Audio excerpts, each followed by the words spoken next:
Alô, meus irmãos e amigos do YouTube, Deus abençoe a sua vida, sua casa, sua família. Estamos aqui para iniciar o nosso programa Mensagens que Edificam. Vai ser uma bênção, tem uma mensagem do coração de Deus para o seu coração nesta noite. Aqui ao meu lado o presbítero Sidmar, membro da Igreja Assembleia de Deus de Araruama, pastor Cláudio. Cláudio, um grande abraço para o senhor, para todo esse ministério. Mazinho hoje vai trazer uma palavra do coração de Deus para o seu coração aqui. Mas antes, vai se inscrevendo no canal, clica no sininho, vai lá em receber a notificação. Toda vez que eu colocar um vídeo, você recebe a informação. Vamos abrir o programa então, ouvindo aquela voz do locutor Elton Silva, que está na cabine do DJ. Fala aí, Elton Silva, abre o programa pra gente. Prepare o seu coração. Está entrando na rede o programa Mensagens que Edificam. Apresentação: Evangelista Alberto Santos. Rapaz, que voz abençoada do Elton, né? Elton, valeu, grande abraço pra você aí. Gente, vamos começar o programa. Quem vai trazer a palavra é o presbítero Sidmar. Prepare o seu coração, Deus tem uma palavra para você. Vamos rodar a vinheta do canal e na volta o presbítero Sidmar com a palavra de Deus.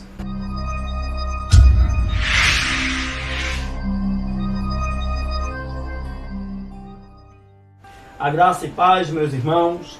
Estamos aqui no estúdio do nosso amigo, irmão, evangelista Alberto Santos, para trazer uma palavra de Deus para o teu coração, uma palavra que vai trazer despertamento para a tua vida, uma palavra que vai lhe convidar para querer estar mais perto de Deus, vivendo uma comunhão mais íntima com o Espírito Santo, uma vida que vai te levar a depender mais de Deus, confiar totalmente em Deus e menos em você próprio.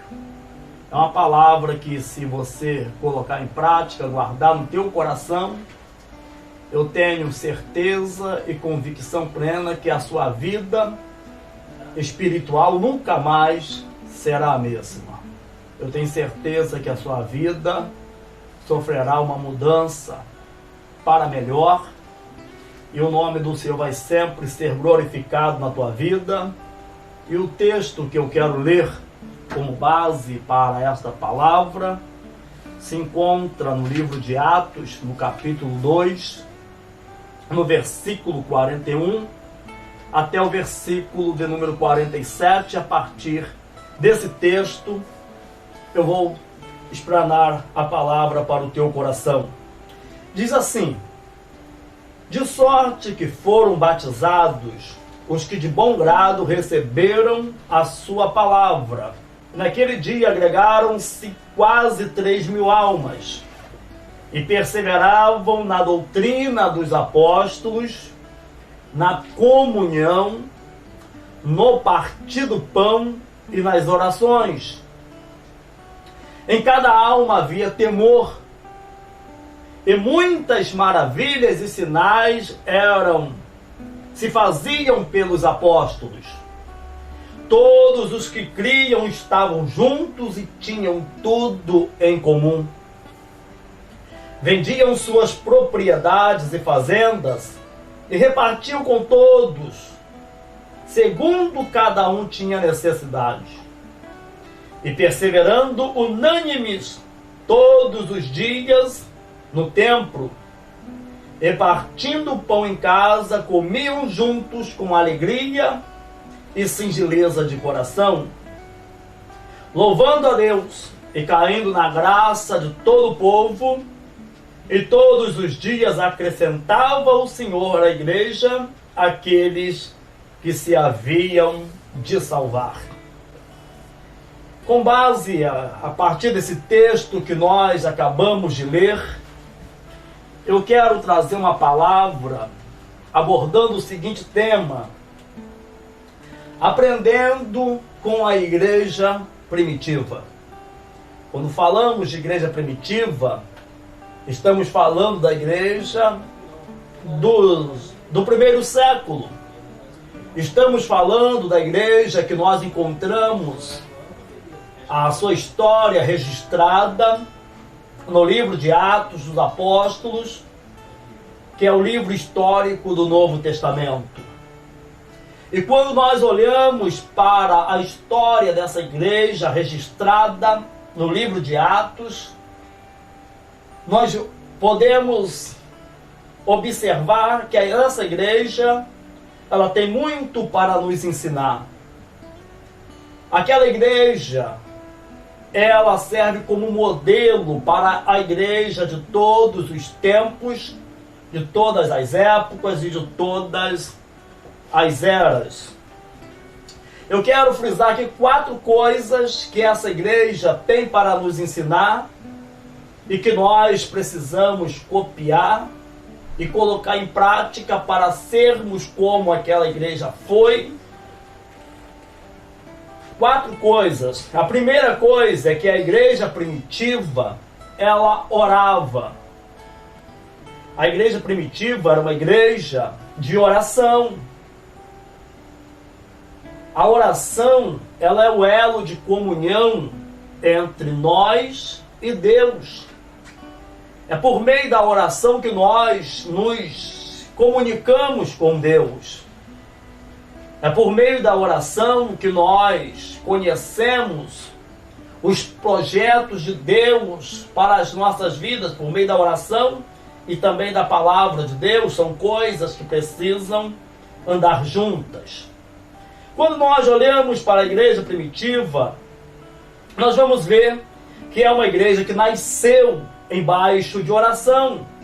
Atos capítulo 1, versículo 14, vai falar que eles se reuniram nos cenáculos e lá todos eles perseveravam unanimemente em oração e súplica a Deus.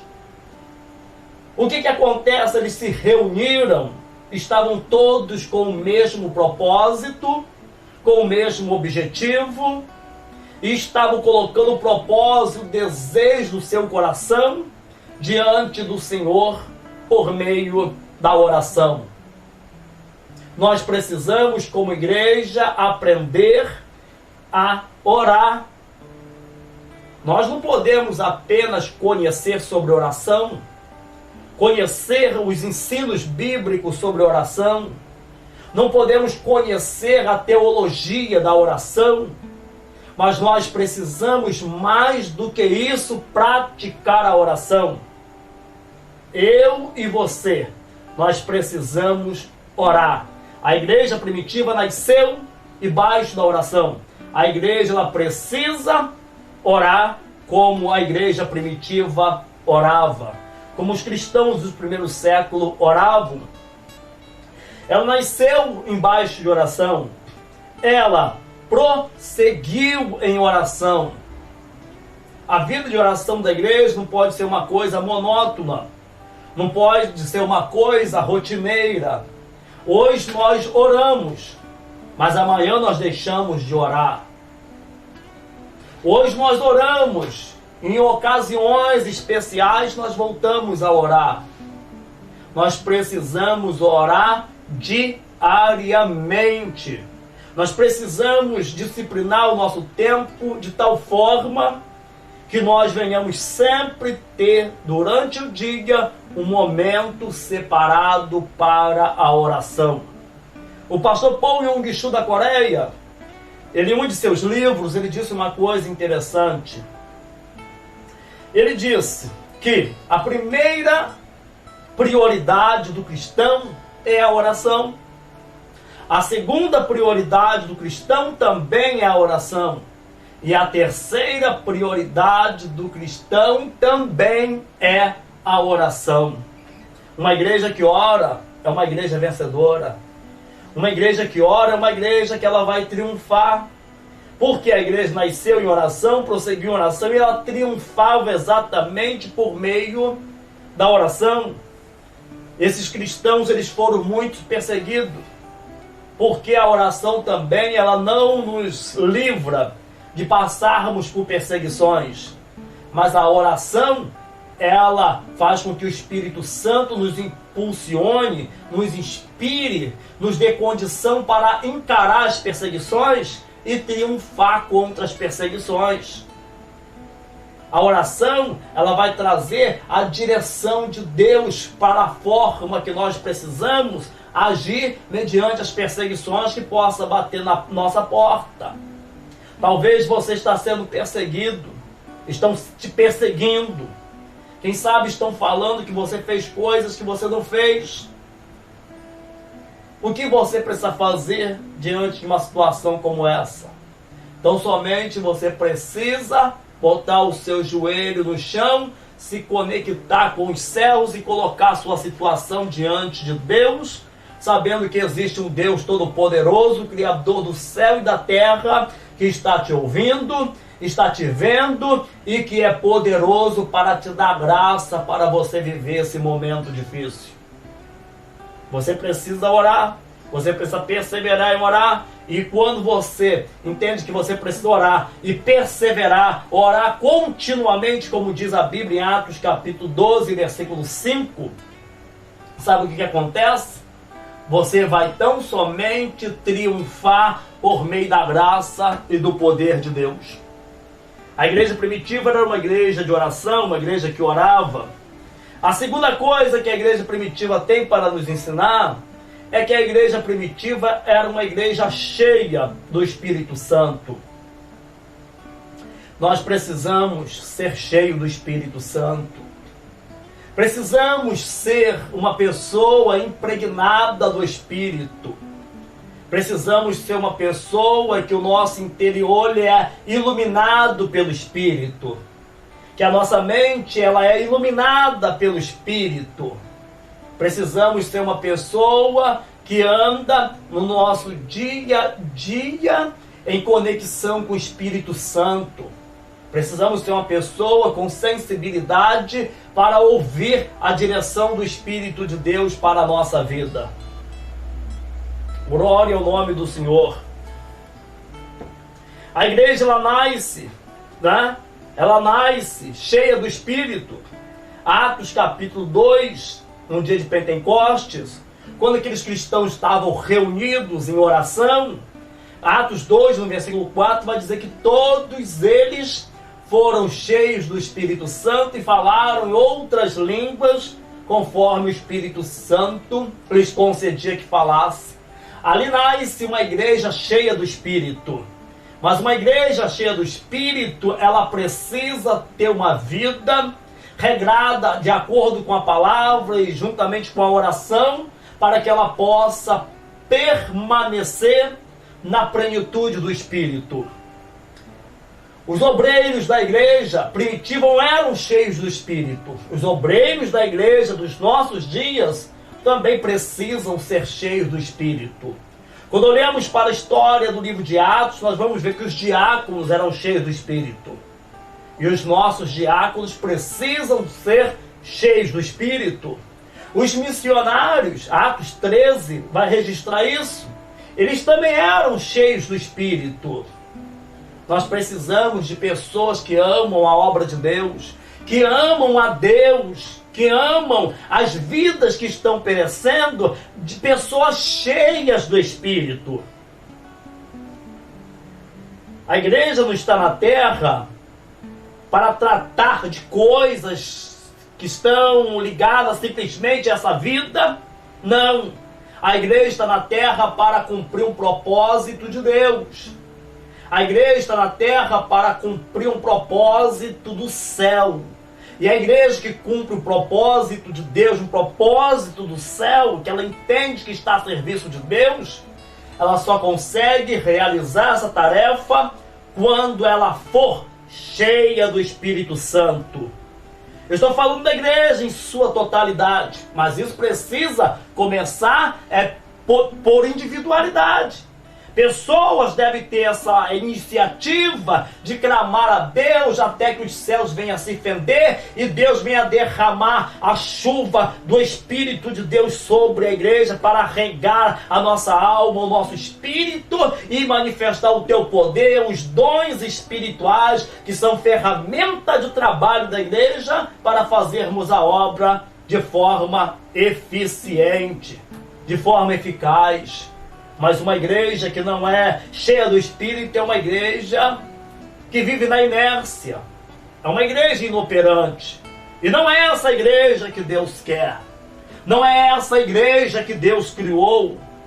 Não é essa igreja que Jesus diz lá em Mateus capítulo 16, quando ele fala para Pedro que as portas do inferno não prevalecerá contra a sua igreja. Não é uma igreja no sentido denominacional. É a igreja que é o organismo vivo. É a igreja que é o corpo de Cristo.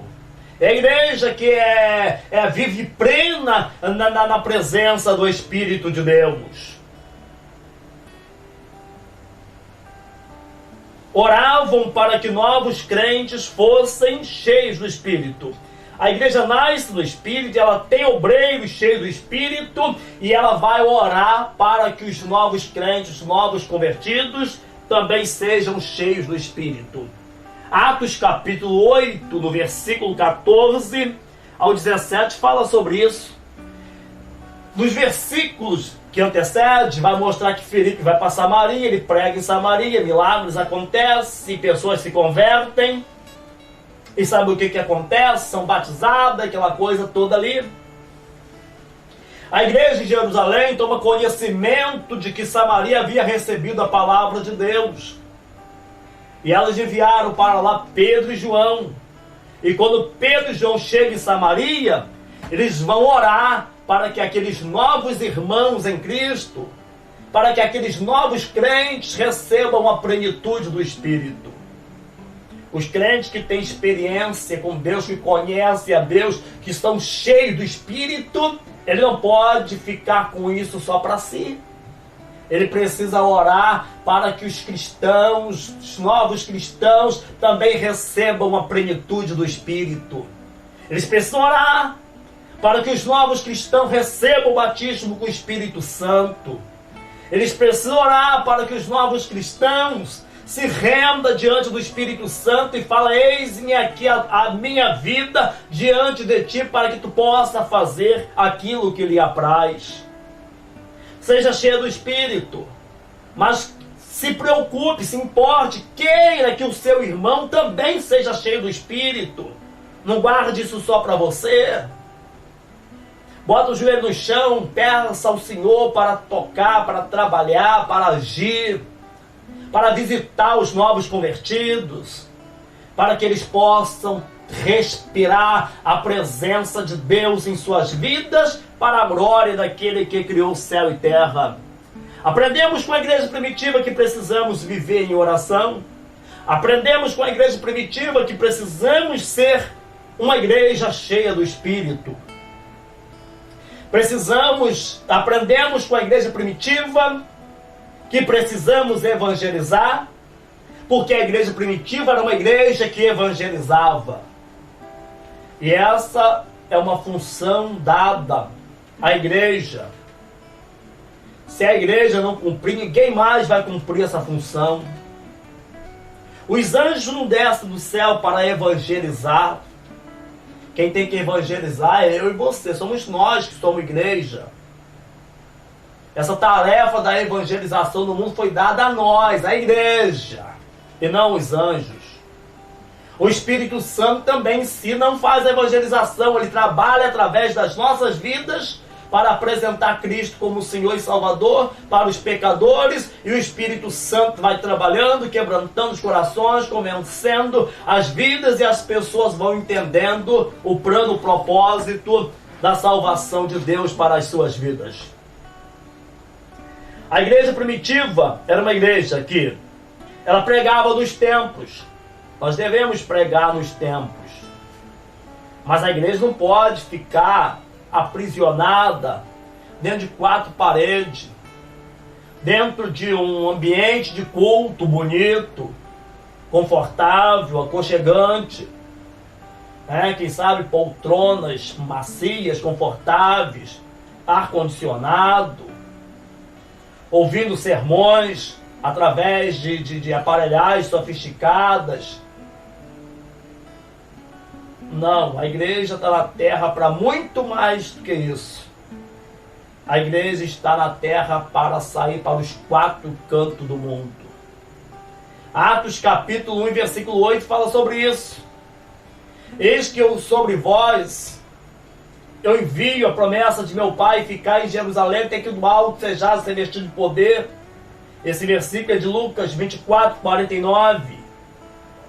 Atos capítulo 1, versículo 8, também fala algo completamente ligado a essa situação, palavras ditas pelo próprio Jesus que Lucas registrou.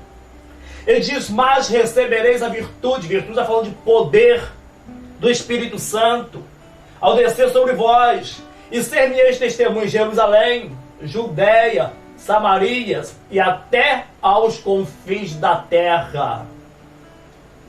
Glória ao nome do Senhor. A igreja está na terra para evangelizar. Marcos 16,15 diz, ide por todo o mundo e pregai o evangelho a toda a criatura. Nós precisamos pregar, aproveitar as oportunidades que temos para falar de Jesus, para falar do Senhor, para falar da salvação, para falar daquele que ama o mundo, que ama a pessoa que vive escravizada pelo pecado e que tem uma nova vida para lhe oferecer. É um milagre que somente o Senhor pode fazer, ninguém mais pode realizar a obra da salvação, a obra da regeneração, do novo nascimento. Ninguém mais pode fazer. E quem tem que revelar isso para o mundo? Exatamente a igreja. Somos nós como igreja de Cristo, somos voz profética para o mundo, devemos sair de ruas, nas casas, e onde tiver pessoas que não ouviram do Evangelho, falando do poder do Evangelho, como diz lá em Romanos 1,16, não me envergonho do Evangelho de Cristo, pois é o poder de Deus para a salvação de todo aquele que nele crê, para que não pereça, primeiro do judeu e também do grego. Precisamos pregar na igreja, mas também precisamos pregar nas ruas, nas casas, nas feiras, e onde estiver pessoa precisando ouvir de Jesus. Tem uma frase que diz que onde estiver um coração sem Cristo, ali está um campo missionário. Sempre que você se deparar com alguém que não tem Cristo, ali está uma oportunidade para você apresentar o plano de Cristo, para você apresentar para essa pessoa o amor de Deus. João 3,16, porque Deus amou o mundo de tal maneira que deu o seu Filho para que todo aquele que nele crê não pereça, mas tenha a vida eterna. Coração sem Cristo é um campo missionário. Existem pessoas que nós convivemos, conversamos, encontramos todos os dias, todos os momentos, todos os instantes, que estão sem Deus, sem salvação, sem Cristo. E é uma oportunidade que Deus está nos dando para falar para ela que Jesus é o Senhor, é o Salvador, e que Jesus morreu pelos seus pecados e que Ele as quer salvar. 4 coisas que aprendemos com a igreja primitiva: oração, vida plena no Espírito, evangelização e também a assistência social, porque a igreja primitiva ela praticava assistência social. Na igreja primitiva não havia espaço para idolatria, porque quando se fala de idolatria, não é uma palavra restrita a um ídolo, a uma imagem. A palavra idolatria, ela pode ser definida à luz do grego, do original, como tudo aquilo que toma primazia no nosso coração. Tudo aquilo que toma o lugar no nosso coração que pertence a Deus, isso é idolatria. Talvez você está me ouvindo nesse momento. Você é crente há tanto tempo e você é uma pessoa idólatra e não sabe que você é uma pessoa idólatra. Talvez você pode dizer, mas presbítero Sidmar Silva, eu não tenho uma imagem na minha casa, eu não tenho um ídolo na minha casa, eu não tenho um crucifixo com uma imagem, um Cristo crucificado dentro da minha casa. Mas talvez você ama o dinheiro. Se você ama o dinheiro, você é um idólatra. Você é uma pessoa avarenta, você é idólatra, você precisa se libertar disso. A igreja primitiva não amava o dinheiro. A igreja primitiva amava Deus acima de qualquer coisa. E o dinheiro, suas posses, sabe o que eles faziam? Eles repartiam uns com os outros para que todos pudessem viver uma vida digna que glorificasse o nome do Senhor. Atos, no capítulo 4, vai falar sobre isso, do versículos de número 32 ao versículo de número 37. Tá?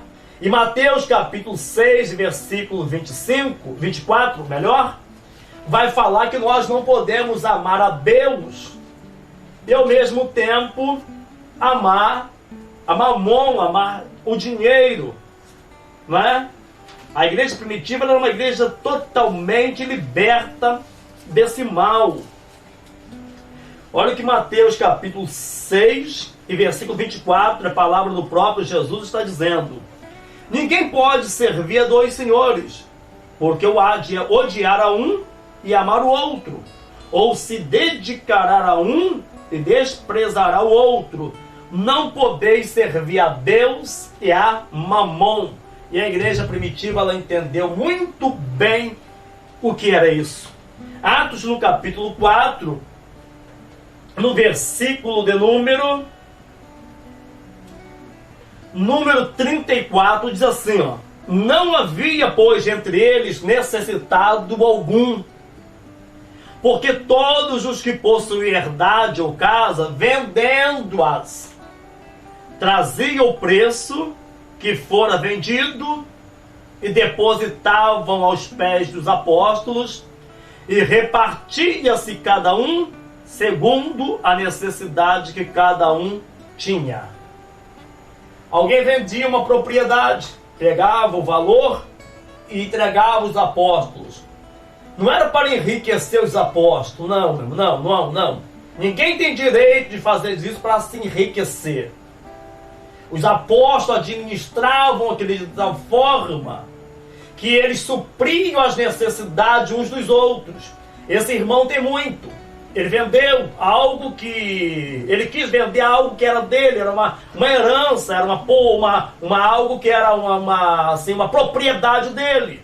Ele vendeu, entregou o dinheiro aos apóstolos. Aqui tem um irmão passando necessidade. Esse dinheiro ia servir para suprir a necessidade desse irmão, para que esse irmão fosse acolhido e abençoado por Deus através da atitude desse irmão que tem um pouco mais do que outro.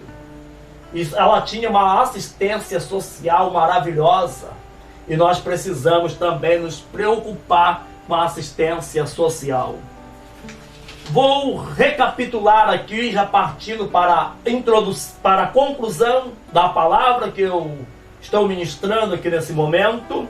Guarde isso, a igreja primitiva era uma igreja que orava. A igreja precisa orar e orar muito. A igreja primitiva era uma igreja cheia do Espírito Santo. Precisamos ser igreja cheia do Espírito. A igreja primitiva era uma igreja que evangelizava. Nós precisamos evangelizar. E a igreja primitiva era uma igreja que praticava, levava a sério a questão da assistência social. Não podemos pensar só em nós. Precisamos pensar em nós, mas também precisamos pensar no próximo, porque isso é uma característica de um povo que entende de verdade o que é ser igreja de Cristo. Que Deus abençoe a tua vida. Aplique essa palavra na tua vida, guarde-a no teu coração.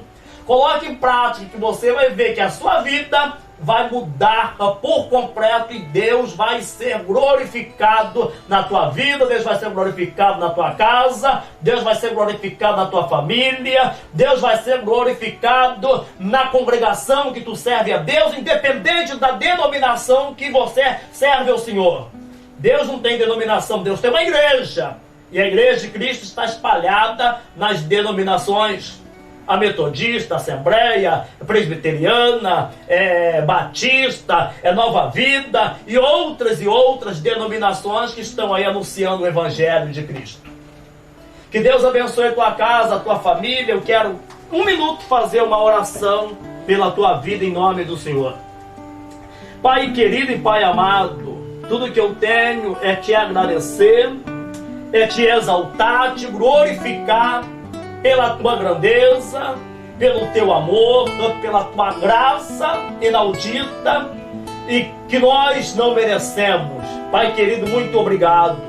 Pai, toma esse irmão, essa irmã, essa pessoa que está nesse momento ouvindo essa palavra, que entendeu o propósito do Senhor e que vai colocar em prática, e o Senhor vai operar, o Senhor vai agir, o Senhor vai abençoar, o Senhor vai dar vitória para essa pessoa. Toda essa casa que vive momento de discórdia, de confusão, de intriga, à beira da separação, entra com o teu poder, joga essas barreiras, essas muralhas, esses obstáculos por terra e dê vitória e glorifica o teu nome, em nome de Jesus. Que Deus te abençoe grandemente, em nome de Jesus. Até a próxima, querendo Deus.